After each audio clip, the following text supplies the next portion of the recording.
Hello there, my name is Lorie, and today we're going to look at a little bit about how color can help mental health in terms of using the art of painting. And I just want to say to you, I'm so honored to be asked to do this, as I have no formal art training, but I just love color and how it makes you feel. And I'm hoping that some of the things I show you today will be very simple in this tutorial on paint. Right away I wanted to show you a couple of pieces of furniture that all have different shapes and styles to them, but each one of them was a piece of furniture that someone didn't want. They just discarded them, or they sold them away in a little garage sale. And each one of them was worn, and its wood was worn. This chest of drawers here didn't have the right knobs on it, so those were all replaced with wood, and I just took a paint can to it. Paints can be called mist tints, and those in the hardware store are paints that somebody mixed, but it was the wrong color for the customer. So this one that's called Periwinkle color of paint was a $64 gallon of paint that I was able to get for $18. And so as you see here, it coated this particular cupboard fully, as well as this little nightstand, and then even the inside of this bench, which I'll show you. I painted the same blue color just to get a contrast inside the bench. So that's just showing you that you can work on paint if you're not an artist by painting objects. And another example, so sometimes you can find objects like this. Somebody just threw away this wooden piece of a woodpecker, and it's kind of worn out and has all the paint chipped away. That would be a perfect object to start with if you like the idea of starting out as a novice painter. As we get started when we get started in artwork, we're always looking for supplies. Now, because I'm on a budget, these particular paints come from various stores, in which I paid maybe $1.25 or $1 for each of these paints. Some of them are considered craft paints, others are decorative paints, and then of course some are acrylic paints. So these cost me money over time. Maybe budgeting $5 a month will get you various colors within the year, because paint doesn't have to be something that you just keep splashing on and use tons and tons of it. So you can be very frugal with your paints. Now, for the youth that are out there, of course, we have spray paint for various portions of canvas graffiti that you might want to work on. We also have different glazes of paints. So over here you'll see different colors. So the glaze that goes over the top to preserve some artwork, the ones with glitter, and also the ones that are just a little bit more satin-like. Those are all super helpful. Tell everybody that you've taken up color and painting, and you'll be surprised how many people will give you brushes that they don't want or don't need. So all of these ones sitting on the table were ones that people gave me. You also see that there are Sharpies and a pen on the table, and I use a lot of black. Not really cheating when you're painting. When you're trying to get fine lines in black, it's very difficult to do that. So I often use these as a method.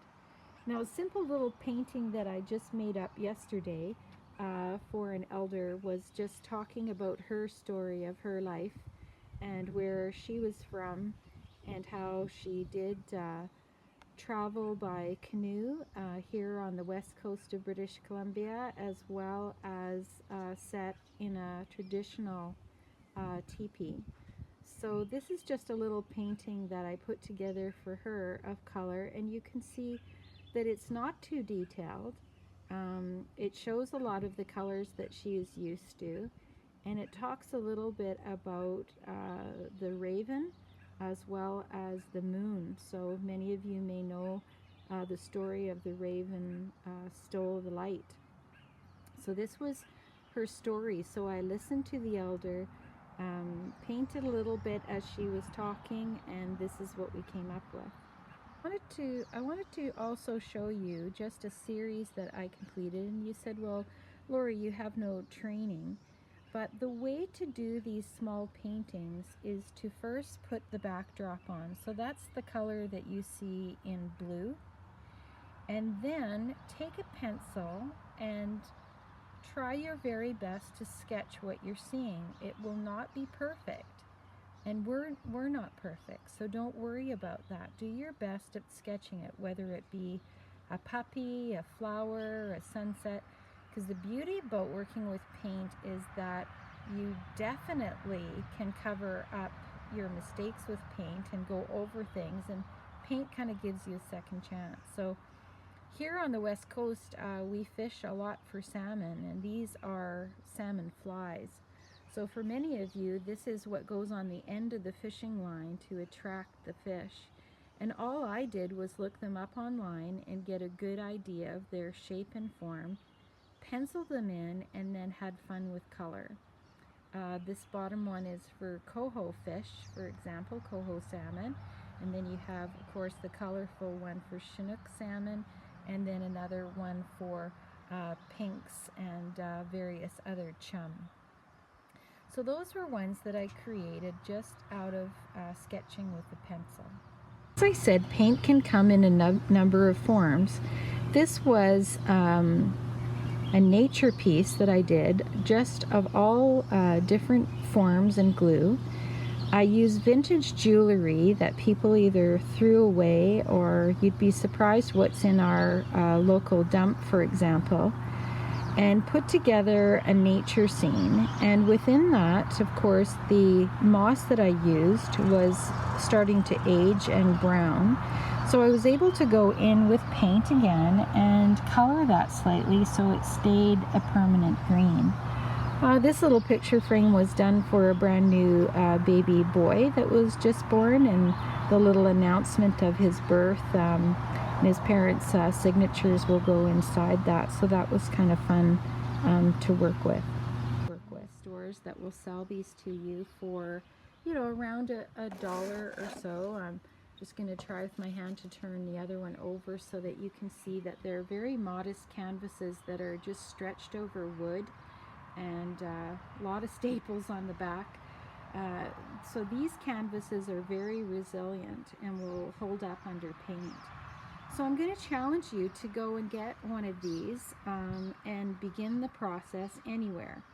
The special brush that you see here is not really special at all. It's just a foam brush, and the foam brush itself helps us to coat the paint across the screen so that you get a nice finish to start with. Then you'll take your pencil of whatever you're working on and begin the process. So what I'll do is I'm going to sketch in just a basic flower. Now I'll show you in my yard here, I have lots of different flowers of different colors and ranges, from irises to beautiful leaves and plants. So by the time you finish looking at the composition, you can say, could I paint or sketch that? So sketching is the first thing we're going to do on the canvas, just to get the shape and form, and then we're going to let color take over. I hope you're excited about that. And once again, I have no formal training in this area other than to take things that I see in nature and use them, to take maybe an old wooden antique like this and sand it down with sandpaper and repaint it, or take furniture, for example, like this, and try to give it a new life. And also functionability when somebody needs a piece of furniture. So here we are again at that same blue canvas, and you can see that I've just taken either a sharp pen or pencil, especially if you like to erase. These canvases are very durable and will take an eraser. And again, we're just looking at what is the shape. Maybe I am inspired by this plant in front of me, but I have to take a good strong look at it to see what it's doing. Again, so after you finish your backdrop, which is what we were talking, come up with a color that you think that you'd like to use, and then we took our pencil sketch with just simple flowers, and our composition outside was a plant called the rhododendron, which is definitely a BC plant, but it has large blossoms. So you can see that those are the outline colors now to create form. And then we're probably going to put a message down the side of some kind. So I'm going to come back to you and show you what I have after at least maybe half an hour to 40 minutes worth of work, and then we'll see what we have at that point. So stay tuned. So you can see that the next stage is taking the block colors and then adding white over the top, and that will cover quite a few of your errors but also add some depth to it. Now, white and black are considered not colors.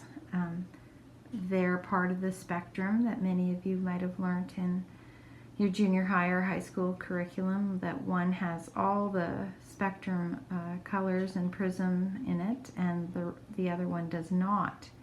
So that's my art quiz for the day, which has all of the colors in it to create this tone, and which has no portions of the spectrum in it. And I think you can guess, but yeah, get back to us and comment on this session for Urban Aboriginal Voices and let us know what you think. I'm going to add a few more details and then I'll come back and you guess what I've done so far. So, can you guess what I did next? You can see there's a little iridescent paint in there. That's the sort of a gold paint. And you have a little bit of a lighter green. Then the light purple begins to take over, and we begin to fill the scene. Now in my brain there's just lots of color, and of course being untrained, I am more of a folk artist. I'm not trying to make it realistic, it's more of fantasy. So there we are. It's sort of the final little accessories that I put on with paint. There is the gold paint, and then you can see I wrote the word color my way down the side, because that was our theme for today, is experimenting with color. And we went from furniture to old things that people don't want, to storytelling with art, and then also just an economical way of doing this. So you're not breaking the bank, and you don't need expensive brushes to start. You just need a heart to start. Just have a heart for it, and nobody needs to judge your art whether it's good or bad. It's just the pleasure and the journey that you had doing it. So there you have it. It's a plant from the garden that inspired something today, and I've been inspired by you. So if you're just on your journey and growing and changing and learning, I would just ask you to perhaps consider being in art as a way of relieving stress and creating something in your mind that is beautiful. And that is what you are. So pop me an email if you want to, I guess, through Urban Aboriginal Voices, and I'll be happy to give you some resources and encourage your art from now on.